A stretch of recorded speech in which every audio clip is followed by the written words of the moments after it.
Hello YouTube. So today the date is 21st of November, correct? And the week is going good.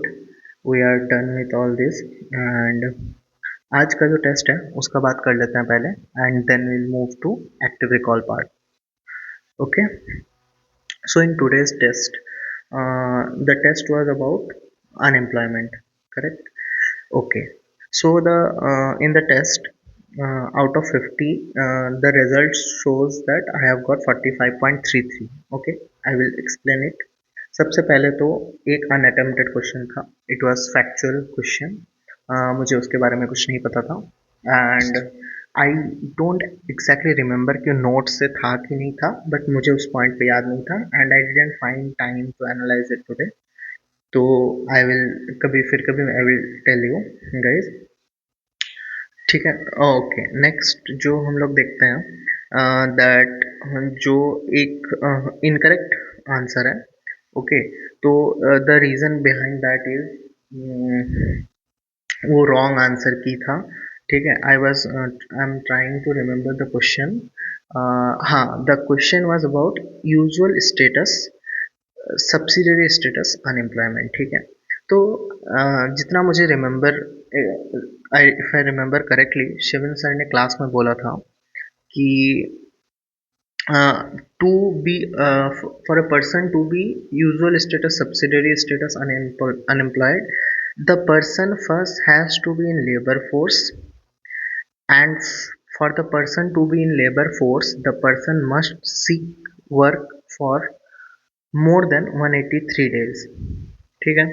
और question में mention था कि 183 days से कम उसको काम मिल रहा है और 30 दिन वो काम कर रहा है. ठीक है. तो बेसिकली भैया कि वो the option was pretty confusing and मैंने सोल्यूशन में देखा तो वो उन्होंने तो ऐसे ही लिखा था कि इट डजेंट मैटर कि कितने दिन के लिए एक इंसान जॉब सीख करता है. इट्स ऑल मैटर्स कि कितने दिन का जॉब मिला. तो अगर 30 दिन का जॉब मिल जाता है तो सब्सिडी स्टेटस में काउंट हो जाएगा. बट शिवन सर ने बोला था कि नहीं, ऐसा नहीं होगा. सो वो डाउट तो एक है ही. और ऑनलाइन का जो वन एंड ओनली ड्रॉबैक मुझे लगता है कि अब मैं डायरेक्टली तो पूछ नहीं सकता हूँ. ठीक है. Anyway, let it be. तो यही है test. It's all about test. Okay. और अब हम लोग देख लेते हैं कल जो हम लोग का टेस्ट होने वाला है 22 नवंबर का. उसका टॉपिक स्किलिंग इन इंडिया है, शेप्स ऑफ रिकवरी है और पॉवर्टी का बेसिक्स है. ठीक है. तो मैंने पॉवर्टी यहाँ पे मेंशन नहीं किया है. Will see some basic active recall of that, but वो है टेस्ट में कल. तो मैंने मेंशन नहीं किया क्योंकि मोस्ट ऑफ द पॉवर्टी कल ही परसों के टेस्ट में आएगा. ठीक है. ओके. और जो संडे को है हम लोग का, संडे को हम लोग का दो टेस्ट है जिसके बारे में हम लोग कल बात करेंगे. ठीक है. ओके. तो सबसे पहले अगर हम लोग अच्छा, और एक टॉपिक है कल के टेस्ट में, एम्प्लॉयमेंट इलास्टिसिटी एक टॉपिक है. ठीक है. तो इसी से शुरू करते हैं. Employment elasticity is nothing but it's a percentage change in employment by percentage change in GDP. इसका मतलब सीधा सीधा ये है कि अगर परसेंटेज चेंज में, हाँ, जीडीपी. ठीक है. इसका सीधा सीधा ये मतलब है कि अगर मान लो आपका इकोनॉमी में कोई जीडीपी का ग्रोथ होता है तो आपका एम्प्लॉयमेंट बढ़ता है कि नहीं बढ़ता है. That's it. ठीक है. बेसिकली आपको चेक करना है कि वो जो ग्रोथ हो रहा है वो किस वजह से हो रहा है, एम्प्लॉयमेंट की वजह से हो रहा है या किसी और चीज़ की वजह से हो रहा है. एंड दैट किसी और चीज़ कुड बी कैपिटल और मे बी टेक्नोलॉजिकल एडवांसमेंट और मे बी प्रोडक्टिविटी इंक्रीज, कुछ भी हो सकता है. So that's the thing. ठीक है. तो अगर हम लोग अपना इंडिया का बात करें तो इंडिया में एक कंसेप्ट चल रहा था जॉबलेस ग्रोथ. ठीक है. तो इसको लेके एक बहुत बड़ा टॉपिक है जो कि मेंस में बहुत इंपॉर्टेंट है. मेंस में BYQ भी है कि is India going through a jobless growth. तो सबको लगता है कि इंडिया में जॉब का कमी है, बट एक्चुअली इंडिया में एम्प्लॉयबिलिटी का दिक्कत है. एम्प्लॉयबिलिटी का मतलब है कि the people who are there and the job that those are there are not matching with each other. मतलब जॉब तो है बट उसको करने लायक लोग नहीं है. ऐसा इकोनॉमिक सर्वे में भी आया था और मेंस का प्रीवियस ईयर क्वेश्चन था. तो दैट इज जॉबलेस ग्रोथ। तो इंडिया में जॉबलेस ग्रोथ का प्रॉब्लम नहीं है, इंडिया में एम्प्लॉयबिलिटी का प्रॉब्लम है। और जो मैं एम्प्लॉयमेंट इलास्टिसिटी का बात कर रहा था, उसमें अगर सेक्टर वाइज हम लोग देखें तो जो सर्विसेज है सेक्टर, उसमें सबसे कम एम्प्लॉयमेंट इलास्टिसिटी है। ठीक है, क्योंकि सर्विसेज में ही सबसे ईजी है कि हम लोग प्रोडक्टिविटी बढ़ा ले या फिर हम लोग टेक्नोलॉजिकल एडवांसमेंट कुछ कर दे, तो हम लोग का बिना एम्प्लॉयमेंट का बिना लेबर का, लेबर इंटेंसिव नहीं है बेसिकली ये ग्रोथ। और एक लो है, वो है एग्रीकल्चर का।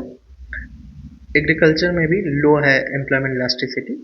ठीक है, और एक इंडस्ट्री है सेक्टर जिसमें हाई है एम्प्लॉयमेंट इलास्टिसिटी। बेसिकली इसका यही मतलब हुआ कि इंडस्ट्री में जब भी ग्रोथ होता है तो that is labour intensive growth. Correct. तो employment elasticity we are done with.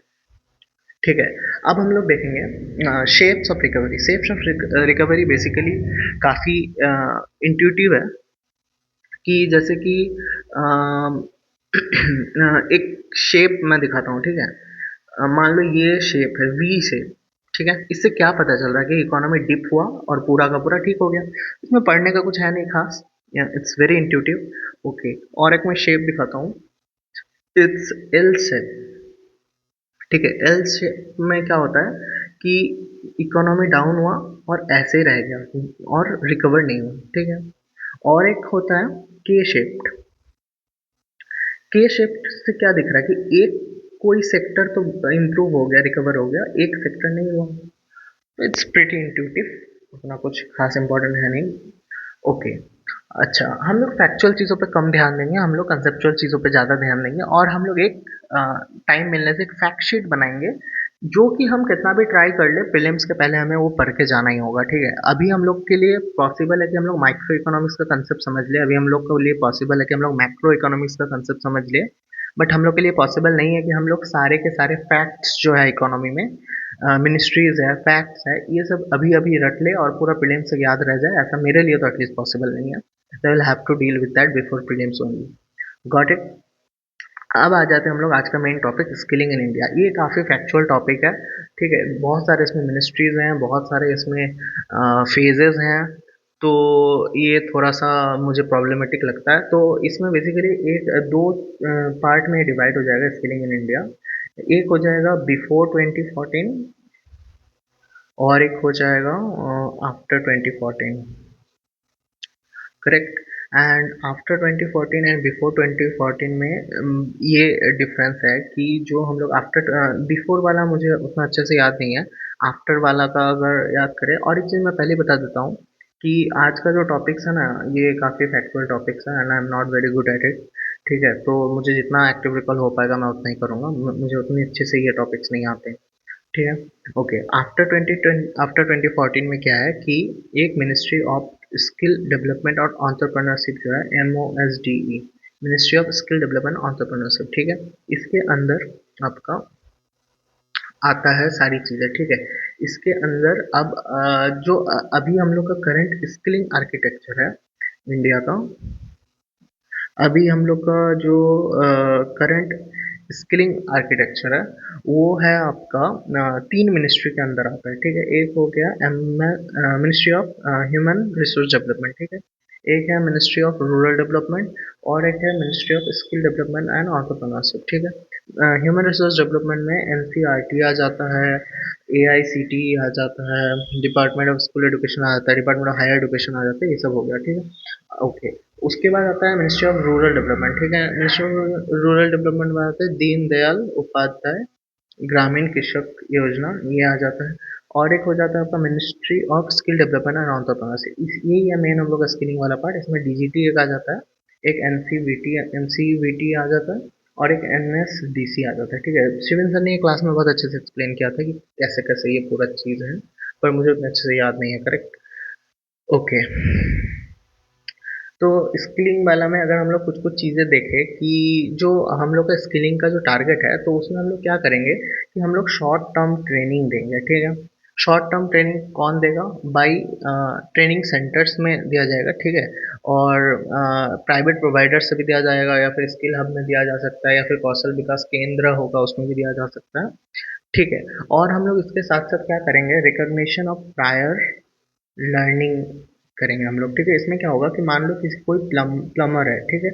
कोई प्लम्बर है, उसका बेटा है, तो वो बेटा उसका प्लम्बर से, उसके पापा से सीख लिया प्लम्बरिंग, ठीक है। पर उसके पास कोई डिग्री तो है नहीं, पर अब उसको कोई अच्छा प्लम्बरिंग का जॉब नहीं मिल रहा, तो हम लोग क्या करेंगे, उसको पहले एक ट्रेनिंग सेंटर में लेके जाएंगे, उसका प्लम्बरिंग चेक करेंगे, उसको जितना आता है वो देखेंगे, जहाँ पे लूप होल्स है उसको और अच्छे से उसको बताएंगे, और उसको हम लोग एक डिग्री दे देंगे। उसके बाद वो हर जगह एप्लीकेबल होगा, ठीक है। ये हम लोग कैंप बना के करेंगे। उसके बाद हम लोग और एक क्या करेंगे, नेशनल करियर सर्विस हम लोग बनाएंगे, जिसमें हम लोग एम्प्लॉयमेंट के बारे में जो डिटेल्स होगा वो ऑनलाइन अवेलेबल कराएंगे, और ये सब फ्री ऑफ कॉस्ट होगा, ठीक है। और हम लोग कुछ पोर्टल्स भी बनाए हैं, जैसे ई श्रम पोर्टल्स हो गया, उद्यम पोर्टल्स हो गया, स्किल इंडिया पोर्टल हो गया, उसके बाद एक हो गया आपका असीम पोर्टल हो गया। तो ऑल दीज आर आपका पोर्टल्स हो गया, ठीक है। ओके। तो और एक चीज़ इसमें है, जो सब टॉपिक्स में इन्होंने मेंशन नहीं किया सिलेबस में, पर नेचर ऑफ एम्प्लॉयमेंट आ जाता है इसमें, फॉर्मल इनफॉर्मल गिग वर्कर, ये सब तो आप लोगों ने सुना ही होगा, ठीक है। और इसमें हम लोगों को क्लास में एक लेबर लॉ का पूरा एक डॉक्यूमेंट दिया गया था, जो मुझे बिल्कुल भी याद नहीं है, टू बी वेरी ऑनेस्ट। उसमें पीएफ अकाउंट वगैरह ये सब के बारे में है, तो बेसिकली इंट्यूटिवली एमसीक्यू सॉल्व हो जाना चाहिए। कल टेस्ट में देखते हैं, and I am ready to score लो कल के टेस्ट में, क्योंकि मेरा फैक्चुअल इंफॉर्मेशन में बहुत वीकनेस है। तो कल मुझे अगर 30-35 भी आ जाता है आउट ऑफ 50, तो आई एम हैप्पी। और फिर मैं देखता हूँ कि जो जो छूट जाएगा मैं वहीं से फिर रिवाइज कर लूँगा, ठीक है। I think we are pretty much done with this topic. और कल का जो थोड़ा बहुत पॉवर्टी का बेसिक टॉपिक्स है, हम लोग उस पर मूव ऑन करते हैं, ठीक है। तो पॉवर्टी जो इंडिया में है, पॉवर्टी में हम लोग सबसे पहले देखेंगे, तीन चीज़ें देखेंगे, तीन चीज़ें सिलेबस में है, ठीक है। पॉवर्टी के सिलेबस तीन चीज़ें हैं जो मेनली, सबसे पहले आ जाता है डेफिनेशन, उसके बाद आ जाता है मेजरमेंट, ठीक है। उसके बाद आ जाता है इंडियाज प्रोग्रेस, ठीक है। यही तीनों कल के टॉपिक कल के टेस्ट में आएगा। और उसके बाद जो संडे वाला जो टेस्ट है, उसमें आपका पॉवर्टी का और भी चीज़ें आएंगी, ठीक है। एक तो मुझे पॉवर्टी प्रोनाउंस करना नहीं आ रहा है अच्छे से, पॉवर्टी होता है, पता नहीं क्या होता है, जो भी होता है, गरीबी, बेसिकली गरीबी। तो इसका डेफिनेशन जो है, इसको याद नहीं करना है, बट ऐसे अगर हम लोग को समझना हो, तो ये क्या होता है, deprivation of multi dimensional of wellbeing, ठीक है। वेलबींग का मतलब सिर्फ पैसा या खाना नहीं होता, इसमें हेल्थ आ जाता है, एडुकेशन आ जाता है, क्लीन इन्वायरमेंट भी एक है मल्टी डायमेंशनल में। इन्वायरमेंट तो खैर अमीरों को भी नहीं मिल रहा है, क्लीन इन्वायरमेंट। गुड गवर्नमेंट भी आ जाता है, पॉलिटिकल वॉयस आ जाता है, जो हम लोग का प्रियम्बल में भी बात किया गया है ना, justice of social economic and political, ठीक है। सिक्योरिटी भी आ जाता है, सोशल रिलेशंस भी आ जाते हैं, ये सब आ जाता है, ठीक है। उसके बाद अगर हम लोग डेफिनेशन के बाद मेजरमेंट का बात करें, तो मेजरमेंट हम लोग दो चीज़ों के लिए करेंगे, ठीक है। एक होगा हम लोग का नेशनल प्रोग्रेस के लिए करेंगे, ठीक है, नेशनल प्रोग्रेस के लिए करेंगे। और हम लोग एक मेजरमेंट करेंगे बेनिफिट्स के लिए, ठीक है।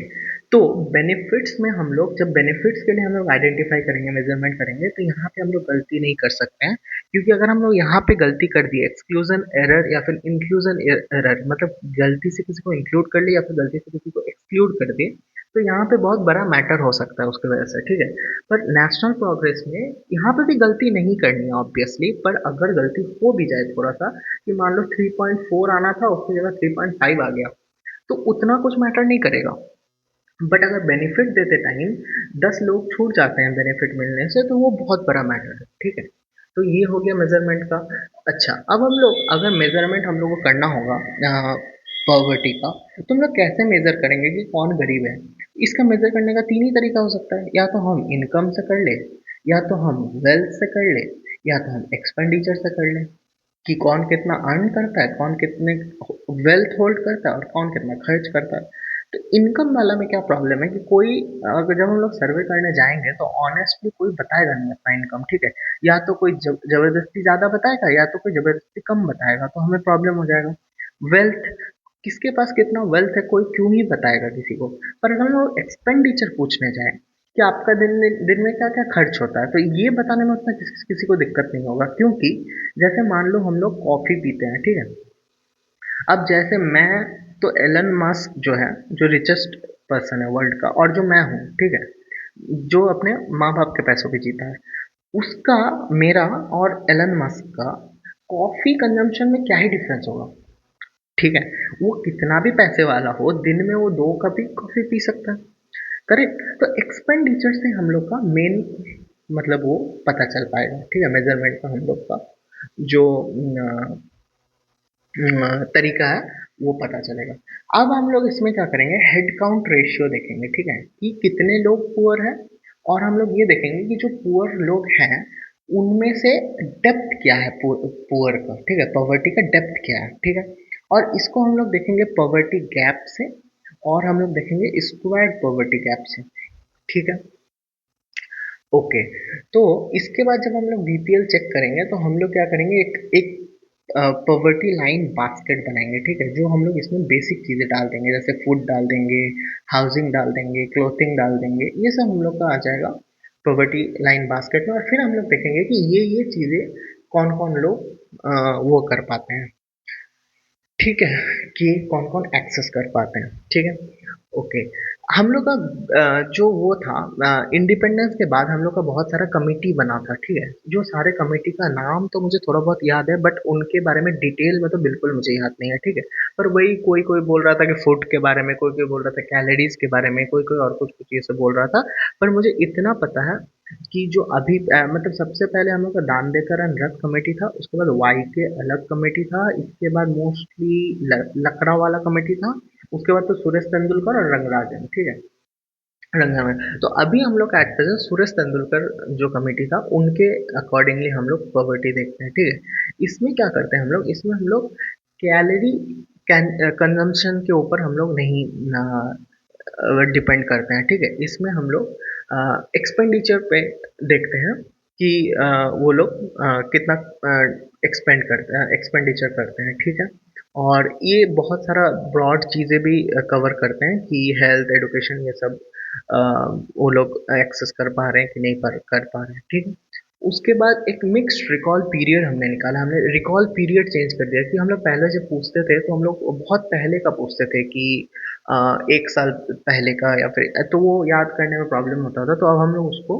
हाई फ्रिक्वेंसी और लो फ्रिक्वेंसी कर दिए हैं, जिस पे हम लोग शॉर्ट टर्म और लॉन्ग टर्म रिकॉल पीरियड के बेसिस पे हम लोग पूछते हैं कि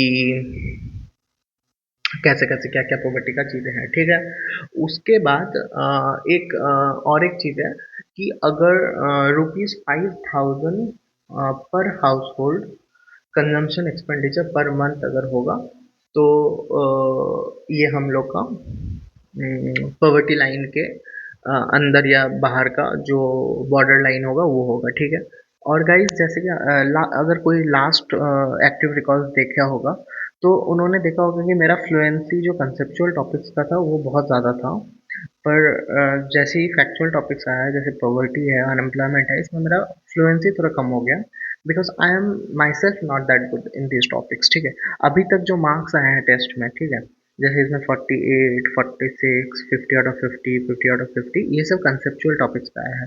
कल और परसों के जो जो टेस्ट बचे हैं इसमें काफ़ी फैक्चुअल टॉपिक्स हैं। ठीक है, इसके बाद फिर कैपिटल मार्केट और ये सब में मिक्स चीज़ें आएंगी। ठीक है, तो अभी हम लोग क्या करते हैं, सोशियो इकोनॉमिक कास्ट सेंसस।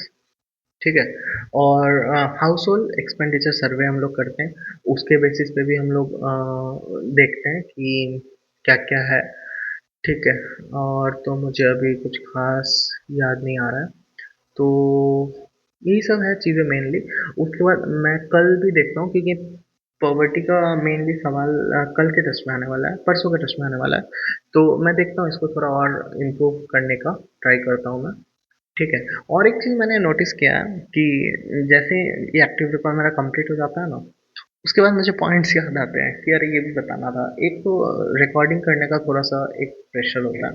ठीक है, और जब मैं खुद से करता हूँ तो वो प्रेशर नहीं होता है। तो वही बात है कि थोड़ा बहुत इसमें मिस हो जाता है चीज़ें।